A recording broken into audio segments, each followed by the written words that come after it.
Big TV భక్తి సమాచారం WhatsApp ఛానల్లో జాయిన్ అవ్వండి. అన్ని విశేషాలు ఎప్పటికప్పుడు తెలుసుకోండి.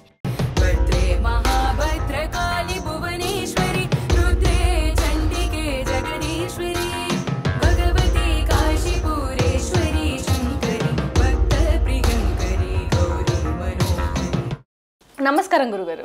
సమస్త సన్మంగళాని భవంతు, నిత్య శ్రీరస్తు, నిత్య సన్మంగళాని భవంతు. గురుగారు, నవరాత్రుల్లో 10వ రోజు అంటే మామూలుగా చూసుకుంటే ప్రతిసారి కూడా 10వ రోజు మనం దసరా జరుపుకుంటాం. కానీ ఈ సంవత్సరం మాత్రం ప్రత్యేకంగా 11వ రోజు జరుపుకోబోతున్నాం. మరి 11వ రోజు అమ్మవారి రూపం ఏంటి, అమ్మవారిని ఏ విధంగా పూజించాలి అంటారు, ప్రాముఖ్యత ఏంటి? సమస్త కళ్యాణానికి, లోక కళ్యాణానికి జరగబోయేటువంటి మహత్తరమైన రోజు ఈ సంవత్సరంలో 2/10/2025 అమ్మవారికి రాజరాజేశ్వరి అవతారంగా చెప్పబడుతోంది. శ్రీ రాజరాజేశ్వరి అవతారం. ఈ రాజరాజేశ్వరి అవతారంలో అమ్మవారి యొక్క 9 రోజులు తను జరిపిన యుద్ధము, రాక్షస సంహరణ ఇదంతా పూర్తి చేసుకొని ప్రసన్నమైనటువంటి వదనము చేత అమ్మవారి ముఖము చాలా లాలిత్యంగా ఉంటుంది. వాళ్ళ ఒక చంటి బిడ్డకి పాలిస్తున్నటువంటి రూపం ఎలా ఉంటుందో అమ్మ రూపము అలాంటి రూపం ఉంటుంది. అంటే దివ్యమంగళ స్వరూపం. అటువంటి లాలించి పాలించేటువంటి తత్వం ఉన్నటువంటి అమ్మవారిని చూడగానే మనకి నిర్మలమైనటువంటి నా తల్లి అంటే మా అమ్మని కన్న తల్లి అక్కడ కనబడుతున్నటువంటి భావన ప్రతి వ్యక్తికి ఏర్పడుతుంది. అటువంటి సుందరమైన లాలిన్యమైనటువంటి రూపాన్ని పొందుకుని ఉంటుంది అమ్మవారు. పచ్చటి ముఖం అమ్మవారిది. ఇవాళ పచ్చటి ముఖం అమ్మవారిది. పింక్ కలరు, ఎరుపు కలరు, అన్ని రకాలు పోయినాయి. ఇప్పుడు అంతా కూడా అమ్మవారికి పచ్చటి కలర్, ముఖంలో పచ్చటి వెలుగు ఉంటుంది. అంటే మనకి సినిమాలో చూపిస్తారు వెనక చక్రం తిరుగుతున్నట్టుగా, ఆ చక్రం గోల్డ్ కలర్ వస్తున్నట్టుగా చూపిస్తారు. అటువంటి వర్ణం ఉంటుంది. ఒక మంచి అంటే ఒక పసుపు వర్ణము ఎరుపు వర్ణంతో మిక్స్ అయినటువంటి ఒక వర్ణం అమ్మవారి అలంకారంగా చెప్పబడుతుంది. అటువంటి చీరని అంటే మనకు అలంకరణలో ఏ చీర పెట్టాలంటే మనకి వాళ్ళ అమ్మవారికి ఆకుపచ్చ వస్త్రం అంటే పూర్తిగా ఆకుపచ్చని వస్త్రం కానివ్వండి, పూర్తిగా ఉన్నటువంటి ఎరుపు వస్త్రం కానివ్వండి, లేదంటే తెలుపు వర్ణం అంటే తెలుపు వర్ణంలో కూడా పసుపు వర్ణం మిక్స్ అయి ఉండాలి. అటువంటి చీర కానీ, గంధపు చీరని కానీ, అంటే గంధంలో కుంకుమలో గంధం కలిపి ఎట్లా ఉంటుంది అటువంటి వర్ణం అంటే ఒక మంచి శుభ్రవస్త్రము అని చెప్తారు. అటువంటి వస్త్రాన్ని అమ్మవారికి కట్టి అంటే అలంకరిస్తే చాలా విశేషంగా చెప్పబడుతుంది. కాబట్టి బార్డర్ అనేది తప్పకుండా ఇక్కడ కూడా మీకు ఎరుపు రంగు వర్ణం ఉండాలి. బార్డర్ ఇక్కడ ఎరుపు వర్ణమే అమ్మవారికి ఇష్టమైనటువంటిది.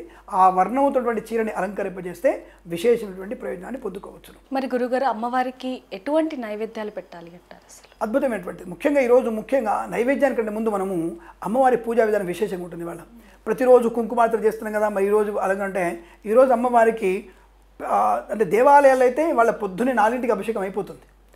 ఒక సహజంగా 4ంటికి అభిషేకం చేస్తేనే అమ్మవారికి అలంకరణ చేస్తుంది. అసలు ఇవాళ అమ్మవారికి పెట్టే అలంకరణాలు భుజకీర్తులు, కంఠాభరణాలు, కర్ణాభరణాలు, ఈ పాపడ బిళ్ళలు ఎన్ని అలంకారం చేస్తారో పంతులు గారులు అయితే వాళ్ళ కూతురికి కూడా అంత అలంకారం చేయడం అనుకుంటా, అంతకంటే గొప్పగా అలంకారం చేస్తారు.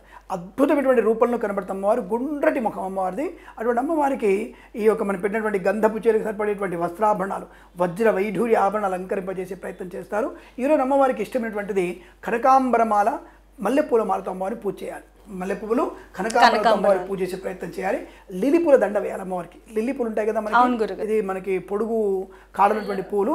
ఆ పూలతో అమ్మవారికి తప్పకుండా ఈరోజు చేస్తే ప్రసన్నమైనటువంటి ఆ వాసనల్ని అమ్మవారికి ఇష్టాన్ని కలిగిస్తాయి. ఆ మాలలు ధరింపజేయాలి. అలాగే అమ్మవారికి తప్పకుండా నేను చెప్పినటువంటి వస్త్రాన్ని అలంకరింపజేసుకోవాలి. తర్వాత అమ్మవారికి ముఖ్యంగా ఈరోజు పురుషూక్త శ్రీసూక్త విధానంగా అంటే ఇక్కడ స్వామివారిని కూడా పూజించాలి. పురుష సూక్త, స్త్రీ సూక్త విధానంగా అమ్మవారిని పూజ చేయాలి. తప్పకుండా లలితాపారాయణం ఒక్కసారైనా సరే వాళ్ళు మనం లలితాపారాయణం అమ్మవారికి చేసుకునే ప్రయత్నం చేస్తే తప్పకుండా మన ఇంట్లో సిరుల పంట పండే అవకాశం. ఈరోజు విషయం ఏంటంటే వివాహమైనటువంటి వాళ్ళకి తొందరగా ఈరోజు పూజ చేసిన వారికి 1 మంత్లో 2 మంత్స్లో సంతాన యోగ్యత కలుగుతుంది. వివాహం కాని కన్నెపిల్లలు పూజ చేస్తే 45 రోజుల్లో మీకు వివాహం జరిగే అవకాశం ఉంటుంది. అటువంటి అంటే విజయ దుర్గాదేవిగా, రాజరాజేశ్వరి దేవిగా అమ్మవారి యొక్క ప్రసన్నమైనటువంటి వదనంతో మనం పూజ చేసుకోవడం, వదనానికి మనం పూజ చేసుకోవడం విశేషమైన ప్రయోజనాన్ని కలిగిస్తుంది. అటువంటి దివ్యమంగళ స్వరూపాన్ని లక్ష్మీ అష్టోత్తరంతో, రాజరాజేశ్వరి అష్టోత్తరం ఉంటుంది, ఆ రాజరాజేశ్వరి అష్టోత్తరంతో పూజ చేసి ధూపదీప నైవేద్యాలు. ఈరోజు ధూపం అనేది ప్రత్యేకంగా గుర్తుపెట్టుకోండి. మీరు మన తెల్ల ఆవాలని, అలాగే మనము రోజు ధూపం వేసుకుంటాం కదా సాంబ్రాణి తెల్ల ఆవాలతో కలిపినటువంటి సాంబ్రాణి అంటే సాంబ్రాణి దాంట్లో ఒక నిప్పులలో సాంబ్రాణి వేసి ఆ నిప్పులో తెల్ల ఆవాలు వేసి ఈరోజు అమ్మవారికి ధూపం ఇస్తే ఇంటికి మంచిది, ఒంటికి మంచిది, ప్రశస్తమైనటువంటి శత్రునాశనాన్ని, ఇంట్లో ఉండేటువంటి అనేక రకాల అరిష్టాలు తొలగిపోయే అవకాశాలు కూడా బలంగా ఉంటాయి. అటువంటి పూజా విధానంతో అమ్మవారిని పూజించుకొని నిర్మలమైనటువంటి స్వరూపంతో అమ్మవారిని కలశోద్వాసన చేసి, అంటే ఇప్పుడు నైవేద్యం గురించి మీరు అడిగిన ప్రశ్న, నైవేద్యం తప్పకుండా ఈరోజు సమస్తమైనటువంటి శాఖ పదార్థాలు, అంటే ఆకుకూరలు కూరగాయలతో చేసినటువంటి పదార్థాలు, ముఖ్యంగా అమ్మవారికి క్యారెట్ బీట్రూట్ ఉంటాయి, వాటితో మనకు అమ్మవారికి నివేదన చేయాల్సిన అవసరం ఉంటుంది.